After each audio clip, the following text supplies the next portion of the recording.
2020 সালে চীনের যেই ভাইরাস সারা বিশ্বকে স্তব্ধ করে দিছিল, সেই রকমই ভাইরাস আবার চীনে ছড়িয়ে পড়ছে। HMP নামের একটি ভাইরাস চীনে আবার ছড়িয়ে পড়ছে।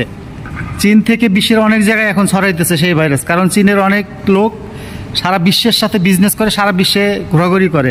সেই ভাইরাস নাকি এখন মালয়েশিয়াতেও ছড়াইছে, ইন্ডিয়াতে ছড়াইছে, জাপানে ছড়াইছে।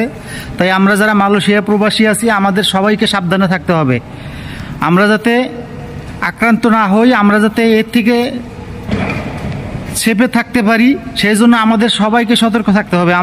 আমরা আগের থেকে প্রস্তুতি নিয়ে চলাফেরা করব। রাস্তাঘাটে আমরা মাস্ক ব্যবহার করব, দ্রুত বজায় রেখে চলাফেরা করব, যাতে আমরা আবার এরকম কোনো বিপদের সম্মুখীন না হই। আল্লাহর কাছে সবাই দোয়া করব, আল্লাহর কাছে সবাই দোয়া করব এর জন্যই যে আমরা যাতে এইরকম পরিস্থিতিতে আর না পড়ি। 2020 সালে যেই পরিস্থিতিতে সারা বিশ্ব পড়ছিল, এরকম পরিস্থিতিতে যাতে আর কেউ না পড়ে, কোনো দেশ যাতে এরকম পরিস্থিতিতে না পড়ে। সবার কাছে অনুরোধ রইল, সবাই সেফে চলবেন, সবাই সেফটি বজায় রেখে চলাফেরা করবেন।